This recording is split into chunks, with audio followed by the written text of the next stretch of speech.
Bagaimana mungkin si sulung bisa hilang di dalam rumah? Karena gak punya hubungan. Sangat mungkin. Bagaimana mungkin si sulung yang tidak pernah membantah perkataan ayahnya bisa hilang dalam rumah Tuhan? Sangat mungkin. Karena dia mengukur segala sesuatu dari banyak sedikitnya dosa. Seperti orang Farisi yang masuk ke bait Allah. Katakanlah altarnya di sini. Orang Farisi ini berjalan. Dia melangkah dengan gagah dan percaya diri, mengangkat tangan dan berkata, Tuhan, aku bersyukur kepadamu karena aku tidak seperti orang yang di belakang. Sementara pemungut cukai yang di belakang nggak berani melangkah jauh pun dia nggak berani. Dia cuma membungkuk, dia cuma memukul dadanya dan berkata, Tuhan, kasihanilah aku. Apa yang salah dengan orang Farisi ini? Dia mengukur orang lain dari banyak sedikitnya dosa, besar kecilnya dosa. Tetapi si pemungut cukai itu hanya melihat anugerah Tuhan saja. Ketika kita kehilangan belas kasihan dalam gereja, yang ada adalah kita punya standar atas orang lain. Kalau dosa saya lebih besar, maka saya akan melihat di gereja ini, ada nggak yang dosanya lebih besar dari saya? Kalau dosanya yang sedikit-sedikit, mengukur orang lain dengan banyak sedikitnya dosa, besar kecilnya dosa. Itulah yang terjadi. Itulah yang membuat kekristenan tidak berdaya.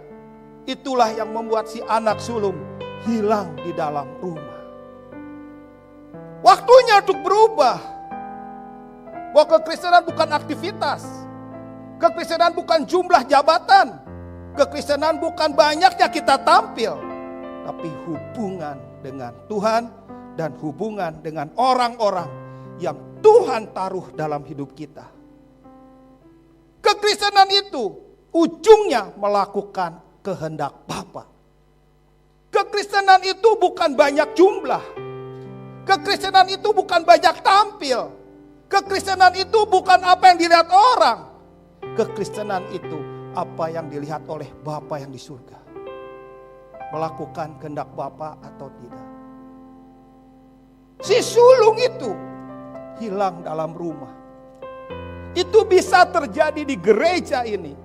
Si sulung juga bisa hilang di gereja ini. Banyak waktu yang diberikan kepada pelayanan. Mungkin pelayanan di tempat ini kurang cukup. Masih ngambil pelayanan tempat orang lain. Tetapi ketahuilah. Ingat baik-baik. Jangan sampai anak orang lain diurus, anak sendiri gak diurus. Jangan sampai orang tua orang lain engkau doakan, engkau sayangi, tapi orang tua sendiri kapiran. Orang tua sendiri meninggal nanti dengan perasaan gak pernah disayang sama anak-anak. Anak-anaknya anak-anak pelayanan semua. Inilah waktu yang menentukan. Kita hanya memilih orang yang kita pilih. Kita sayangi orang yang kita suka. Kita gak terbuka. Bahkan orang-orang di rumah bisa hilang. Waktunya untuk berubah. Ini cerita tentang wanita, gadis bijaksana. Wanita ini mempersiapkan diri. Kita pun harus mempersiapkan diri. Dengan minyak. Saya percaya bahwa minyak yang gadis bijaksana bawa itu bukanlah berbicara tentang Roh Kudus.